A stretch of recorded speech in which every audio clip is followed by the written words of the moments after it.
ನಮೋ ಅರಿಹಂತಾಣಂ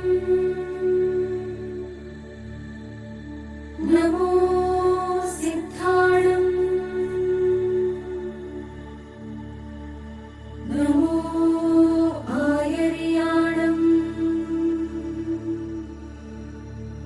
ನಮೋ ಉವಚಾಯಾಣಂ ನಮೋ ಲೋಯೆ ಸೌವಸಾಹೂಣಂ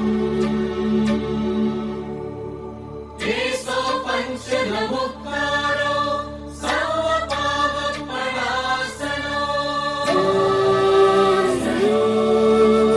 ಮಂಗಳಾನಂ ಚ ಸರ್ವೇಸ್ಮಿನ್ ಅಳಮಂ ಹವೈ ಮಂಗಳಂ.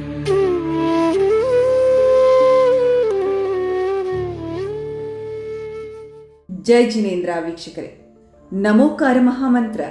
ಈ ಮಂತ್ರದ ಶಕ್ತಿ ಹಾಗೂ ವೈಭವದ ಮುಂದೆ ಜೈನರಲ್ಲದೆ ಜೈನೇತರರು ತಲೆಬಾಗುವಂತಹ ಒಂದು ಮಹಾನ್ ಮಂತ್ರ. ಈ ಮಂತ್ರಕ್ಕೆ ಪ್ರಾಮುಖ್ಯತೆಯನ್ನು ನೀಡುವಂತಹ, ಮಂತ್ರದ ಮಹಿಮೆಯನ್ನು ಸಾರುವಂತಹ ಪ್ರಪಂಚದಲ್ಲಿ ಏಕಮಾತ್ರ ಒಂದು ತೀರ್ಥಕ್ಷೇತ್ರ ಎಂದರೆ ಅದು ನಮೋಕಾರ ತೀರ್ಥ.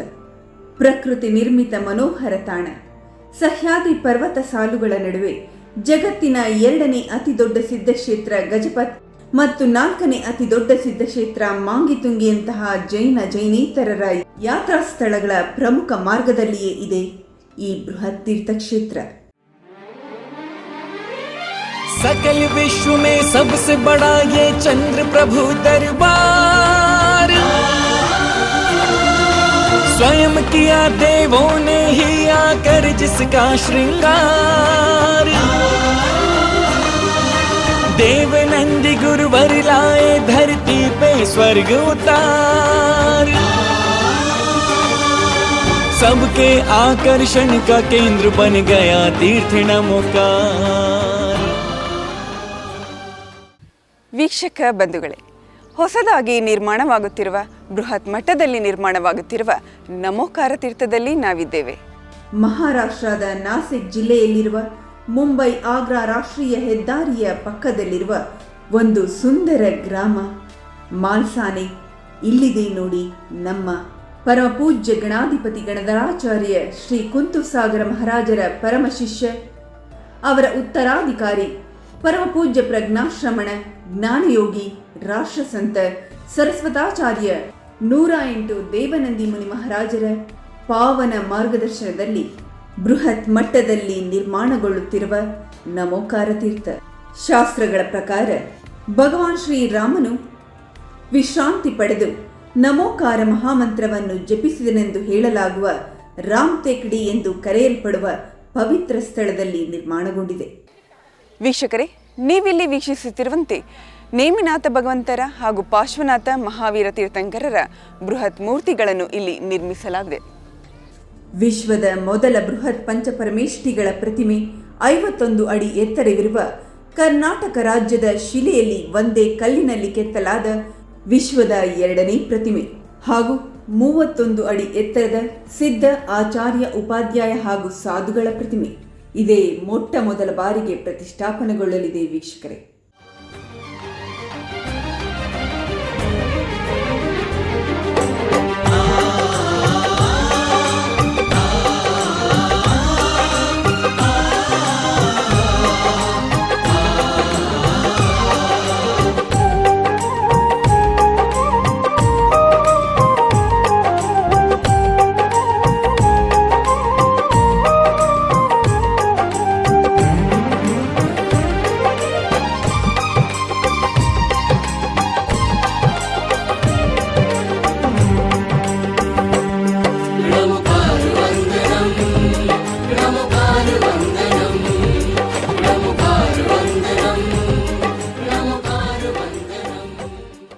ಇದೆಲ್ಲದಕ್ಕೂ ಬಹುಮುಖ್ಯವಾದುದು ನಮೋಕಾರ ತೀರ್ಥವನ್ನು ನಾವು ಪ್ರವೇಶಿಸುತ್ತಲೇ ನಿಮಗೆ ಕಾಣುವುದು ವಿಶ್ವದ ಅತಿ ಎತ್ತರದ ಅತ್ಯಂತ ಭವ್ಯವಾದ 108 ಅಡಿ ಎತ್ತರದ ಬಿಳಿ ಬೃಹತ್ ಶಿಲೆಯಲ್ಲಿ ನಿರ್ಮಾಣವಾದ ಸಮವಸರಣ. ಇಲ್ಲಿ ನಿರ್ಮಾಣಗೊಳ್ಳುತ್ತಿದೆ ನಮೋಕಾರ ತೀರ್ಥದ ಕೇಂದ್ರ ಬಿಂದು ಸುಂದರ ಬೃಹತ್ ಸಮವಸರಣ. ಬಂಧುಗಳೇ, ಇಲ್ಲಿ ಸ್ವರ್ಗವೇ ಸೃಷ್ಟಿಯಾಗಲಿದೆ. ಏಕೆಂದರೆ ಬೃಹತ್ ಸಮವಸರಣದ ವೈಭವವೇ ಆಗಿದೆ. ಆಧುನಿಕ ತಂತ್ರಜ್ಞಾನದಲ್ಲಿ 8 ಭೂಮಿಗಳ ರಚನೆ ಮನಮೋಹಕವಾಗಿ ನಿರ್ಮಾಣವಾಗುತ್ತಿದ್ದು, ಸಮವಸರಣದ ಪ್ರದಕ್ಷಿಣೆಯನ್ನು ಸುಂದರ ಪುಟ್ಟ ಸರೋವರದ ಮೇಲಿನ ದೋಣಿಯಲ್ಲಿಯೂ ಅಥವಾ ಚಿಕ್ಕ ರೈಲಿನಲ್ಲಿಯೂ ಮಾಡಬಹುದಾದಂತಹ ವ್ಯವಸ್ಥೆ ಇಲ್ಲಾಗುತ್ತಿದೆ. ಬೃಹತ್ ಕಂಬಗಳನ್ನೊಳಗೊಂಡ ಈ ಕಟ್ಟಡದ ಹೃದಯ ಭಾಗದಲ್ಲಿ 32 ಅಡಿ ಎತ್ತರದ ಶ್ರೀ ಚಂದ್ರಪ್ರಭು ಭಗವಂತರ ಬೃಹತ್ ಮೂರ್ತಿ ನಿರ್ಮಿಸಲಾಗಿದೆ. ಅಷ್ಟೇ ಅಲ್ಲದೆ ಶ್ರೀ ಕಲಿಕೊಂಡ ಪಾರ್ಶ್ವನಾಥ ತೀರ್ಥಂಕರರ ಮತ್ತು ಜಗನ್ಮಾತೆ ಪದ್ಮಾವತಿ ದೇವಿ ವಿಭಿನ್ನ ಮೂರ್ತಿಗಳನ್ನೊಳಗೊಂಡ 24 ಜಿನಾಲಯಗಳು ಕೂಡ ಈ ಬೃಹತ್ ಕಟ್ಟಡದಲ್ಲಿ ನಿರ್ಮಾಣಗೊಳ್ಳಲಿದೆ. ಇಂತಹ ವೈಭವಯುತ ಸಮವಸರಣ ಸುತ್ತಲೂ 24 ತೀರ್ಥಂಕರರುಗಳ ಜಿನಾಲಯಗಳು, ಸಂಮೇದ ಶಿಖರ್ಜಿಯ ರಚನೆ. ಇಲ್ಲಿ ಬಾಹುಬಲಿ ಬೆಟ್ಟದ ಸುಂದರ ಪ್ರತಿಕೃತಿ ಕೂಡ ಇದೆ. ಕ್ಷೇತ್ರಪಾಲ ಮಂದಿರ ಸೇರಿದಂತೆ ಸಮವಸರಣದ 4 ದಿಕ್ಕಿನಲ್ಲಿಯೂ ನಿರ್ಮಾಣವಾಗುತ್ತಿರುವ 4 ಮಾನಸ್ತಂಭಗಳನ್ನು ಏನು ನೋಡುತ್ತಿದ್ದೀರಿ? ಈ ಪ್ರಾಂಗಣದ ಪ್ರವೇಶ ದ್ವಾರಗಳೇ ಸುಂದರ ಅಮೃತ ಶಿಲೆಯಿಂದ ನಿರ್ಮಿಸಲಾಗುತ್ತಿದ್ದು, 4 ದಿಕ್ಕಿನಲ್ಲೂ 4 ಮಾನಸ್ತಂಭಗಳ ಸುಂದರ ರಚನೆಯನ್ನು ನೋಡುವುದೇ ಒಂದು ಅದ್ಭುತ ನೋಟ. सकल विश्व में सबसे बड़ा ये चंद्र प्रभु दरबार, स्वयं किया देवों ने ही आकर जिसका श्रृंगार। देव नंदी गुरुवर लाए धरती पे स्वर्ग उतार, सबके आकर्षण का केंद्र बन गया तीर्थ नमोकार।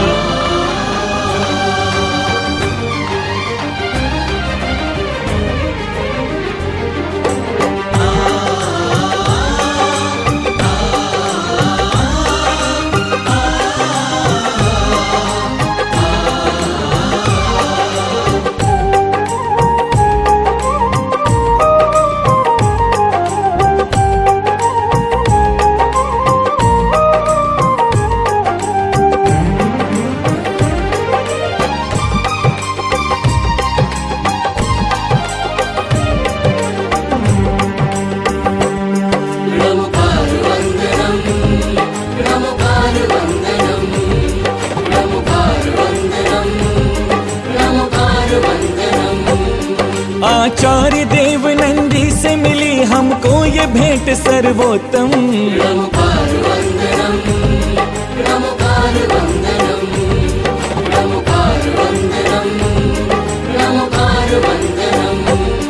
हो जाते धन्य धन्य नैना करके जिस तीर्थ के दर्शन। नमोकार वंदनम, नमोकार वंदनम।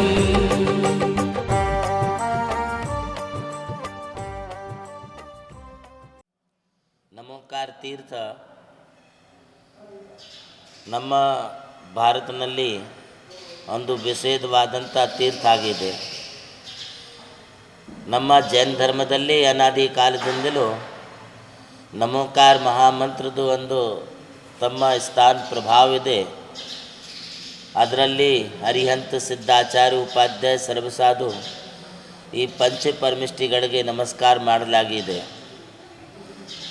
ಆ ನಮೋಕಾರ ಮಂತ್ರದ ಆಧಾರದಿಂದ ಮಹಾರಾಷ್ಟ್ರದ ಗಜಪಂಥ ಮತ್ತು ಮಾಂಗಿ ತುಂಗಿದ ಮಧ್ಯದಲ್ಲಿ ಸಹ್ಯಾದ್ರಿ ಪರ್ವತದ ತಲಹಟಿದಲ್ಲಿ ಈ ನಮೋಕಾರ ತೀರ್ಥದ ನಿರ್ಮಾಣ ಕಾರ್ಯ ಪ್ರಾರಂಭ ಆಗಿದೆ. ಇದು ಸುಮಾರು 2014ನಲ್ಲಿ ಇದರದ್ದು ಭೂಮಿ ಪೂಜನಾಗಿ ಶಿಲಾನ್ಯಾಸ ಆಗಿ ಕಾರ್ಯ ನಾವು ಪ್ರಾರಂಭ ಮಾಡಿದ್ದೆ. ಅಂಥ ಈ ತೀರ್ಥದಲ್ಲಿ Mumbai Agra national highway 3 number road ಮೇಲೆ 27 ಎಕರೆ ಭೂಖಂಡದಲ್ಲಿ ಈ ಕಾರ್ಯ ಪ್ರಾರಂಭ ಇದೆ. ಇದರಲ್ಲಿ ಮುಖ್ಯವಾಗಿ ಅರಿಹಂತ, ಸಿದ್ಧಾಚಾರ್ಯ, ಉಪಾಧ್ಯಾಯರದು ಪಂಚಪರಮಿಷ್ಠಿಯ ಪಂಚ ವಿಗ್ರಹಗಳು ಇದೆ. 31 ಅಡಿದು ಆಚಾರ್ಯ, ಉಪಾಧ್ಯಾಯ, ಸಾಧು ಮತ್ತು ಸಿದ್ಧ ಪರಮಿಷ್ಠಿ ಮೂರ್ತಿಗಳು ಇದೆ. ಅದು ಅಲ್ಲದೆ 51 ಅಡಿದು ಅರಿಹಂತ ಪರಮಿಷ್ಠಿಯ ವಿಗ್ರಹ ಇದೆ. ಅರಿಹಂತ ಪರಮಿಷ್ಠಿಯ ಈ ಸಮೋಸರಣ ಕೂಲ ಇಲ್ಲಿ ನಿರ್ಮಾಣ ಮಾಡಲಾಗಿದೆ. ಸಮೋಸರಣ 6 ಎಕರ್ನಲ್ಲಿ ನಿರ್ಮಾಣ ಆಗಿದೆ. ಇದು 108 ಅಡಿ ಎತ್ತರವಾದಂಥದ್ದು ಇದೆ. ಸಮೋಸರಣದ 7 ಭೂಮಿಗಳು ಇದೆ.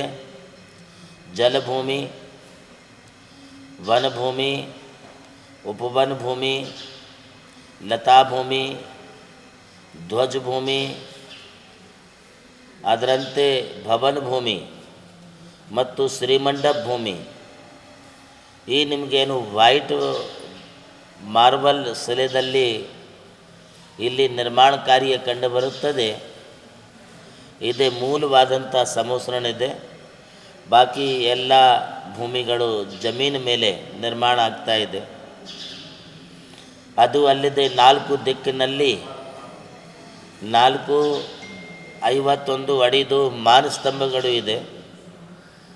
ಒಂದು ಮಾನಸ್ತಂಭ ಮೇಲೆ 24 ತೀರ್ಥಂಕರದ ಮೂರ್ತಿ ಇದೆ. ಒಂದು ದಿಸೆಯಲ್ಲಿ ಭೂತ ಭವಿಷ್ಯದ ವರ್ತಮಾನ ಕಾಲದ ತೀರ್ಥಂಕರಗಳು ಇದೆ. ಅದರಂತೆ 4 ದಿಕ್ಕಿನಲ್ಲಿ ಇದೆ.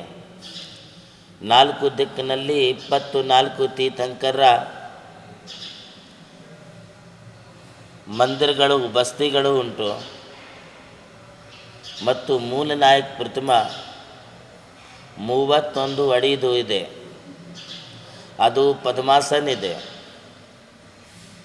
ಅದು ಅಲ್ಲದೆ ಪ್ರಾಚೀನ ಕಾಲದಲ್ಲಿ ಇರುವ ವಿಗ್ರಹಗಳು, ಕೆಲವೊಂದು ಮೂರ್ತಿಗಳು ನಮಗೆ ಕರ್ನಾಟಕದಿಂದಲೇ ಸಿಕ್ಕಿದೆ. ಮತ್ತೊಂದು ಮೂರ್ತಿ ಭಗವಾನ್ ಅಜಿತನಾಥ ಮೂರ್ತಿ ತಮಿಳುನಾಡುವ ಮಹಾಬಲಿಪುರಂದಲ್ಲಿ ಸಿಕ್ಕಿದೆ. ಅದರಂತೆ ಈ ಸಮೋಸರಣದಲ್ಲಿ ನಮ್ಮ ಜೈನ ಧರ್ಮದಲ್ಲಿ ಪ್ರಭಾವವಾದಂಥ ಯಕ್ಷಿಣಿಂದಲ್ಲಿ 24 ಯಕ್ಷಿಣಿ ಮಹಾದೇವಿ ಪದ್ಮಾವತಿ ಅವರದ್ದು 24 ರೂಪದ ಮಾಡಿ ಅಲ್ಲಿ ಸ್ಥಾಪನಾ ಆಗ್ತಾ ಇದೆ. ಅದರಂತೆ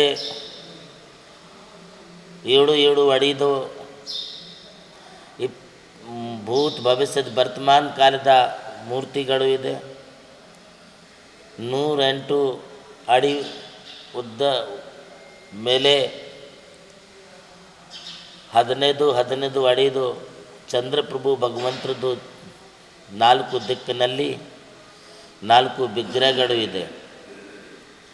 ಅದರಂತೆ ಈ ನಮೋಕಾರ ತೀರ್ಥ ಮೇಲೆ ಭಗವಾನ್ ನೇಮಿನಾಥ್, ಭಗವಾನ್ ಪಾರ್ಶ್ವನಾಥ್ ಮತ್ತು ಭಗವಾನ್ ಮಹಾವೀರ ಸ್ವಾಮಿದು 31 ಅಡಿದು 3 ಮೂರ್ತಿ ಅಂತ ಹೇಳಿ ಒಂದು ಭವ್ಯವಾದಂಥ ಮಂದಿರಿದೆ. ಅದರಂತೆ ಪಂಚಪರಮಿಷ್ಠಿದ ಎಡಗಡೆ ಭಗವಾನ್ ಭರತ್, ಬಾಹುಬಲಿ ಮತ್ತು ಆದಿನಾಥ್ ತೀರ್ಥಂಕರರ 3 ವಿಗ್ರಹಗಳು ಉಂಟು. ನಾವು ಇಲ್ಲಿ ಕೂತಿದ್ದೇವೆ. ಇದು ಗುರು ಮಂದಿರ ಅಂತಿದೆ. ಈ ಗುರು ಮಂದಿರದಲ್ಲಿ ಭಗವಾನ್ ಮಹಾವೀರ ಸ್ವಾಮಿ, ಗೌತಮ್ ಸ್ವಾಮಿ, ಭದ್ರಬಾಹು ಆಚಾರ್ಯ, ಕುಂದಾಚಾರ್ಯ, ಆಚಾರ್ಯ ಶಾಂತಿ ಸಾಗರ್, ಆಚಾರ್ಯ ಆದಿಸಾಗರ್, ಆಚಾರ್ಯ ಮಹಾವೀರ ಕೀರ್ತಿ, ಆಚಾರ್ಯ ಬಿಮಲ್ ಸಾಗರ್, ತಪಸ್ವಿ ಸಮ್ರಾಟ್ ಆಚಾರ್ಯ ಸನ್ಮತಿ ಸಾಗರ್ ಮತ್ತು ನಮ್ಮ ಗುರುಗಳಾದ ಸಾಧನಾ ಸಮ್ರಾಟ್ ಜಗದ್ಗುರು ಭಾರತ್ ಗೌರವ್ ಗಣಾಧಿಪತಿ ಗಣಧರಾಚಾರ್ಯ ಕುಂತು ಸಾಗರ್ರ ವಿಗ್ರಹ ಮೂರ್ತಿಗಳು ಇಲ್ಲಿ ವಿರಾಜಮಾನ ಮಾಡಲಾಗಿದೆ. ಈ ನಮೋಕಾರ ತೀರ್ಥ ಮೇಲೆ ಸಾಧುಗಳದ್ದು ಧ್ಯಾನ ಸಮಾಧಿ ಒಳ್ಳೆ ಆಗಲಿ ಅಂತೊಂದು ಧ್ಯಾನ ಸಮಾಧಿ ಮಂದಿರನೂ ಕೂಡ ನಿರ್ಮಾಣ ಮಾಡಿದೆ. ಅದರಂತೆ ಇಲ್ಲಿ ಶ್ರಾವಕ ಸಲುವಾಗಿ ಸರ್ವ ಸುವಿಧಾಯುಕ್ತ ಭಾಳ ಚೆನ್ನಾಗಿ ಆಧುನಿಕ ವ್ಯವಸ್ಥೆಯಿಂದ ಸಹಿತ 200 ರೂಮ್ದ ಒಂದು ಧರ್ಮಶಾಲೆನೂ ಕೂಡ ಮಾಡಲಾಗಿದೆ. ಧರ್ಮಶಾಲ 5 ಇದೆ.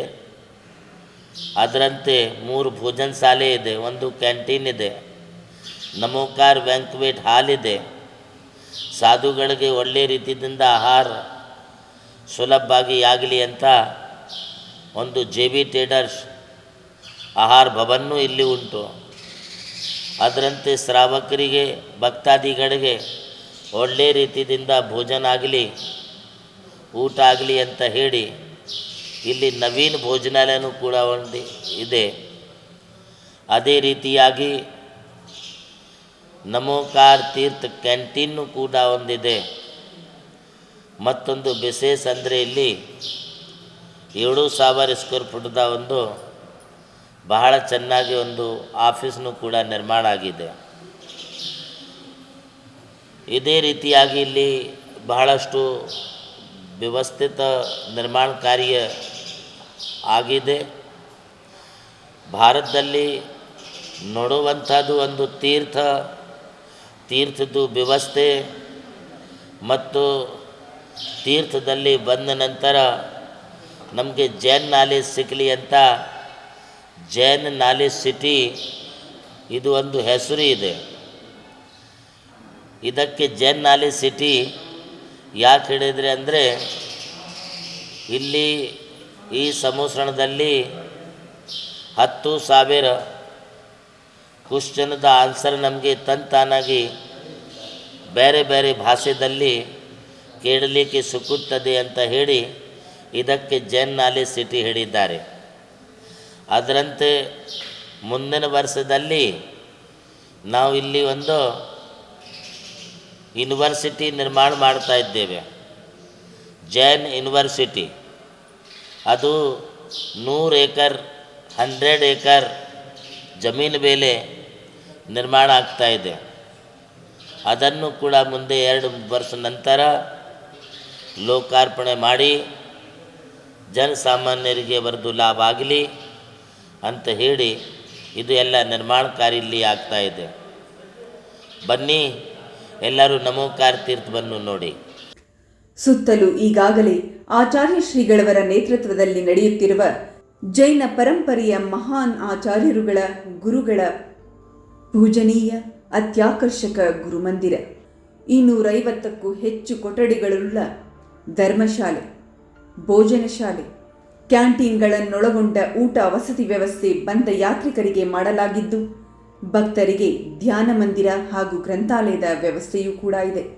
ಇಂತಹ ಮುಂದಾಲೋಚನೆಯನ್ನೊಳಗೊಂಡ ಆಚಾರ್ಯ ಶ್ರೀಗಳವರ ಬೃಹತ್ ಯೋಜನೆಯಲ್ಲಿ 27,000 ಚದರಡಿ ಪರಮೇಷ್ಠಿ ಮಂಟಪ ಬೃಹತ್ ಪ್ರವಚನ ಮಂದಿರದ ನಿರ್ಮಾಣವು ಬೃಹತ್ ಮಟ್ಟದಲ್ಲಿ ನಡೆದಿದೆ. ಇಲ್ಲಿ ಬಂದಂತಹ ಸಾಧು ಸಂತರಿಗೂ ಕೂಡ ಸಂಪೂರ್ಣ ಆಹಾರಾದಿ ತ್ಯಾಗಿ ನಿವಾಸದ ವ್ಯವಸ್ಥೆಯೂ ಕೂಡ ಇಲ್ಲಿ ಮಾಡಲಾಗಿದೆ. ಎಷ್ಟು ವಿವರಿಸಿದರೂ ಮುಗಿಯದ ಈ ತೀರ್ಥಕ್ಷೇತ್ರದ ವೈಭವವನ್ನು ಸ್ವತಃ ನೀವು ಭೇಟಿ ನೀಡಿ ಒಮ್ಮೆ ನೋಡಿ ದರ್ಶನ ಭಾಗ್ಯ ಪಡೆಯಿರಿ. ವೀಕ್ಷಕರೇ, ಹಾಗಾದರೆ ಈ ತೀರ್ಥಕ್ಷೇತ್ರದ ಪ್ರತಿಷ್ಠಾಪನಾ ಪಂಚಕಲ್ಯಾಣ ವೈಭವವನ್ನು ನೀವು ಊಹಿಸಬಲ್ಲಿರಾ? ಪ್ರತಿಷ್ಠಾಪನಾ ಪಂಚಕಲ್ಯಾಣವು ಪರಮಪೂಜ್ಯ 108 ಅಮೋಘ ಕೀರ್ತಿ ಮುನಿ ಮಹಾರಾಜರು, ಪರಮಪೂಜ್ಯ 108 ಮುನಿಶ್ರೀ ಅಮರಕೀರ್ತಿ ಮಹಾರಾಜರು ಇವರುಗಳ ದಿವ್ಯ ಮಾರ್ಗದರ್ಶನದಲ್ಲಿ ಕೂಡ ಈ ಪಂಚಕಲ್ಯಾಣ ಪ್ರತಿಷ್ಠಾ ಮಹೋತ್ಸವವು ನಡೆಯುತ್ತಲಿದ್ದು, ಹೀಗೆ ವೀಕ್ಷಿಸುತ್ತೀರಿ.